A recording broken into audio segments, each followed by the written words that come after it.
Bonjour la poiscaille. Quand les films dépeignent notre futur, c'est souvent sur des teintes sombres et inquiétantes, où le manque de nourriture fait qu'on se fout un peu sur la gueule avec son voisin pour lui piquer un petit peu dans son assiette. Ah, vous remarquerez qu'on n'est pas dans un décor habituel, je crois. En effet, bienvenue dans un mini-cours. Et les mini-cours, la majorité écrasante d'entre vous ne les ont pas connus. Et pourtant, ce sont des vidéos que je faisais bien avant que je commence les trucs à la crise. Mais il y a 3 ans, à quelques jours près, je l'avais annoncé dans mon EDK numéro 5. J'abandonne les mini-cours. J'avais décidé de les arrêter pour me lancer dans les trucs à la crise que vous connaissez. Mais la roue tourne et les mini-cours reviennent. Mais à part le nom, ils n'auront pas grand chose en commun avec les anciens. Ils sont, je l'espère, un peu plus intéressants à regarder. Et ceci pour 2 points. Comme dans un drama live, je vais beaucoup dessiner pour illustrer ce que je raconte. Et on suivra un petit bonhomme inventé pour l'occasion à travers une petite histoire pour mieux suivre tout ça. Et sans tarder, je vous présente Tom. Tom est un jeune français, donc un bon occidental, un peu curieux aussi, et qui donne tous les mois pour un organisme de charité. Mais il ne sait plus trop lequel. C'était plus très clair quand le bénévole dans la rue avait réussi à lui harponner son rib. Après un long monologue en fait. Bref, Tom est le personnage imaginaire de la vidéo. Je t'emmerde. Moi aussi, Tom, je t'emmerde, moi aussi. Et les aventures qu'il va vivre sont fictives. Mais les faits que je vais relever, les chiffres, les lieux, ne le sont pas. Et donc son histoire commence par un événement somme toute assez banal. Tom est en train de prendre l'avion, direction New York pour voir ses gratte-ciel. Apparemment c'est sympa. Et alors qu'il vole à 10 000 mètres d'altitude au-dessus de l'Atlantique, là, soudain, l'un des moteurs explose. Je vous raconte pas le stress. Bon allez si, je vous raconte. Et alors que Tom commence à faire ses prières, sa voisine, une américaine énorme, tente de le rassurer. De toute façon, on va tous crever un jour. Et si c'est pas de ça, c'est de la fin en 2050. Et comme pour oublier l'urgence du moment, Tom lui demande pourquoi elle pense ça. L'américaine lui dit qu'on est actuellement 7,4 milliards d'êtres humains sur Terre. En 2050, selon les prévisions actuelles, on sera presque 10 milliards. Pour se rendre compte, c'est comme si tous les ans, une population grande comme celle de la France, soit à peu près 70 millions de personnes, arrivaient sur Terre. Sauf que l'américaine lui précise, toute suante, que ce n'est pas tant à cause de la France ou de l'Europe que la population mondiale va augmenter. Ou au contraire, elle restera à peu près stable à 740 millions d'habitants. Mais surtout, dû à 2 endroits. L'Afrique, qui va grimper de plus de 1 milliard de bouches à nourrir, et du côté de l'Inde et ses voisins, avec plus d'1 milliard là-bas aussi. Qui deviendra au passage le pays le plus peuplé au monde devant la Chine. Et alors que l'avion de Tom est en train d'entamer une chute lente et inquiétante, en direction de l'océan, l'américaine poursuit impassablement son discours. En 2016, il y a presque 800 millions de personnes qui souffrent de la faim dans le monde. 800 millions, ça représente davantage que la population de toute l'Europe. Sauf que, bien sûr, ce ne sont pas les Européens qui en souffrent. Mais surtout de ces 2 endroits qui verront leur population exploser. L'Afrique subsaharienne et l'Inde et ses petits voisins. L'américaine répète alors qu'on va tous crever de faim. Tom se dit que c'est grave. Enfin, il essaye de se le dire, puisque sur le coup, des choses plus alarmantes le titillent. Mais l'autre voisin de Tom, un chinois tout maigrichon, décidément on dirait le départ d'une mauvaise blague, commence à s'énerver en les entendant. Parce qu'il faut savoir que ces 800 millions, c'est un chiffre historiquement bas. Il ne faut pas oublier qu'il y a 25 ans, on était à plus de 1 milliard qui ne mangeaient pas à leur faim. C'était presque un quart de l'humanité. Or, en plus de ça, la population a augmenté. Et maintenant, c'est juste une personne sur 8. Surtout grâce aux énormes progrès de l'Inde et de la Chine pour nourrir leur population. Car ce que l'américaine a oublié de préciser, c'est que dans le monde, à côté de ces 800 millions qui sont affamés, il y en a plus de 2 milliards autres en surpoids, dont presque 670 millions obèses.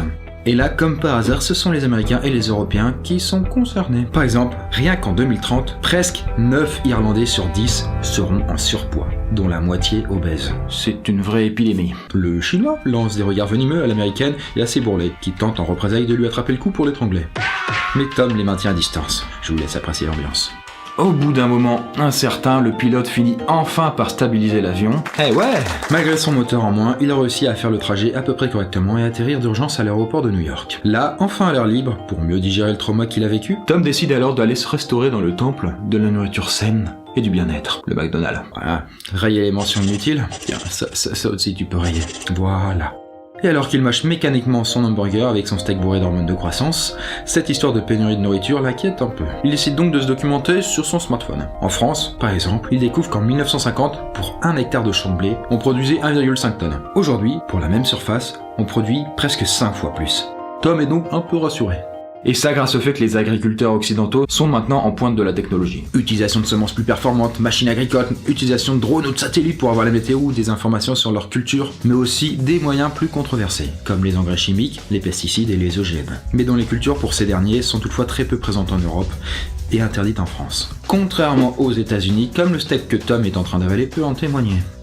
Et alors que l'humeur de Tom remonte, un moine tibétain s'assoit à côté de lui, l'air de rien, et lui dit qu'il était assis sur le siège juste arrière dans l'avion. « Décidément, tout cet avion va me passer dessus !» s'exclame Tom d'un air pas très fin. Le tibétain lui dit de le suivre. Ils se mettent alors à marcher dans les rues bondées de New York, pour finalement se poser sur un banc devant le fleuve Hudson.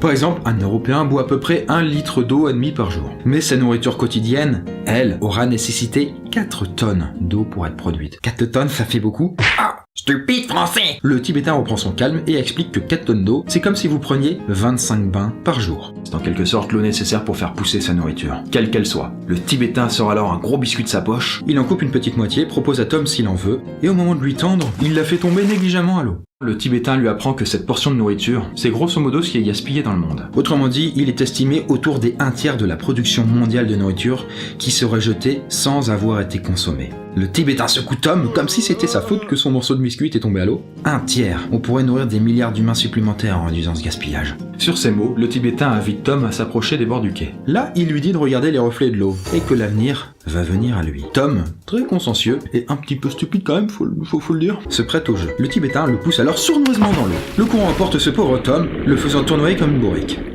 Après de longues minutes, ballotté dans les eaux du fleuve, et manquant par plusieurs fois de se noyer pour de bon, il finit par s'accrocher à une perche que lui tend une jeune femme. Elle le remonte. Trempé comme un chien, il s'assoit sur un banc avec elle et lui raconte son histoire, ce qui lui laisse le temps de sécher. La jeune femme se met alors à rayonner.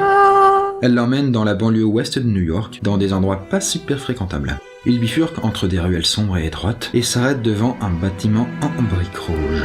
Pour ainsi dire, Tom craint le pire, s'imaginant être embarqué dans un réseau de vol d'organes des plus sordides. Mais en fait non, c'est le siège d'Aerofarms.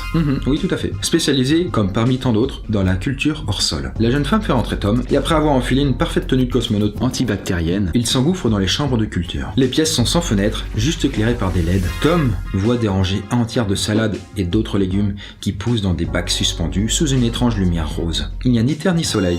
Une brume d'eau et d'engrais biologiques se diffuse en permanence dans la pièce et apporte tous les nutriments dont les plantes ont besoin. C'est ce qu'on appelle des fermes aéroponiques. On dit hydroponique si l'eau est à l'état liquide.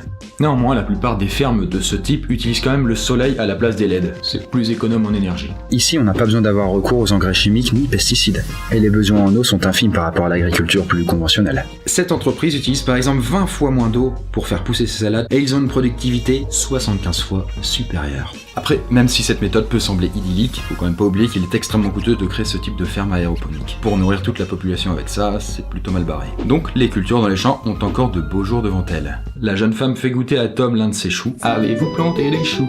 Pardon. Et à sa surprise, il est drôlement savoureux. Bon, elle lui explique que le goût de l'aliment dépend surtout de la variété, et qu'Aerofarms compte fabriquer la plus grosse ferme aéroponique au monde d'ici peu, toujours dans les environs de New York, et qui à terme pourra produire 1000 tonnes de légumes par an. Sur ces mots, Tom a une illumination. Il doit rentrer de toute urgence en France. Mais alors qu'il se met à crapahuter dans New York pour rejoindre l'aéroport, son entrain se change en angoisse quand il arrive à la porte du terminal. Prenant son courage à deux mains et surtout une boîte de tranquillisants, il embarque pour le premier vol. Et au final, ça s'est bien passé, d'autant plus que Tom dormait comme une pierre. Il est de retour en France. Là, il se rend dans le laboratoire de son oncle, dont il n'avait jamais compris un traître mot de ce qu'il racontait pendant les repas de famille. Mais là, tout s'éclaire. Après avoir tambouriné comme un forcené, son oncle vient lui ouvrir. Il le regarde des pieds à la tête d'un air un peu perplexe. Mais comment peut-on transpirer autant? Se demande-t-il. Mais qu'importe, il lui fait découvrir son centre de recherche. Avec ses chercheurs, ingénieurs et techniciens, bossant sur des plantes avec du matériel de pointe. Son oncle lui explique qu'ils améliorent les semences, les graines destinées à l'agriculture.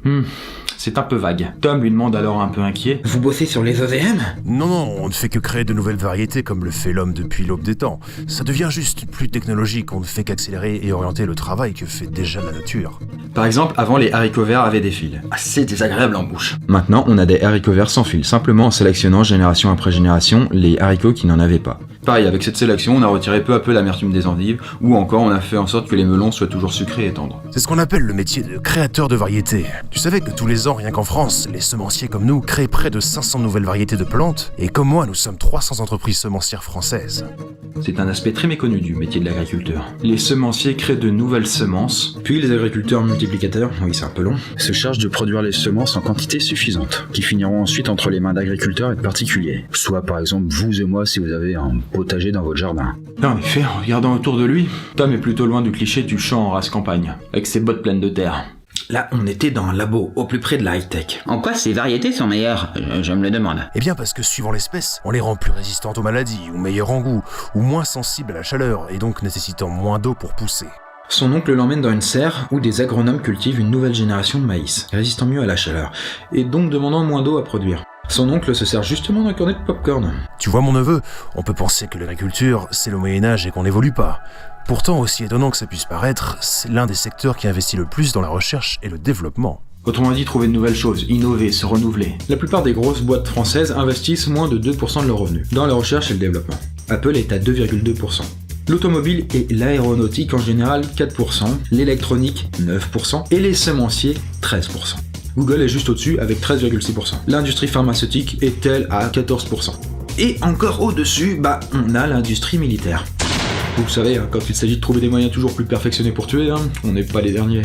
Ce qui veut dire que par exemple sur 1000 € gagnés, Apple n'investirait que 22 €, alors que les semenciers mettraient 130 € sur la table.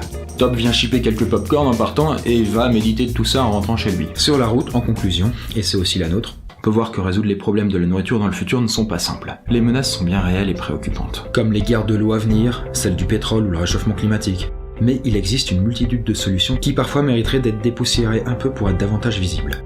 Voilà Tom, rentre chez toi et va te coucher, tu m'as l'air un peu fatigué. Avant de finir, je tiens à vous préciser que cette vidéo a été faite en collaboration avec le GNIS, le Groupement National Interprofessionnel des Semences et Plants. Ils m'ont contacté pour savoir si j'acceptais de mettre en avant ces domaines méconnus de l'agriculture. Moi j'ai dit oui, et oui parce que c'est un secteur moderne et dynamique, en plein recrutement, qui a besoin de jeunes motivés dans un vaste corps de métier. Recherche, production, commercialisation, en labo, en usine, sur les champs, auxquels on ne pense pas souvent, comme disait le tonton de ce cher Tom. Et de mon côté, j'avais carte blanche sur le thème de la vidéo. Donc je suis ravi de vous en avoir parlé à travers cette thématique. Pour ceux qui seraient intéressés par ce type de profession liée à la semence, vous avez un lien en description. Voilà la Poiscaille, j'espère que ce premier mini-cours Next Gen vous a plu. On se retrouve très vite, bonnes vacances d'été pour ceux qui partent, et pour les autres, courage. Bye.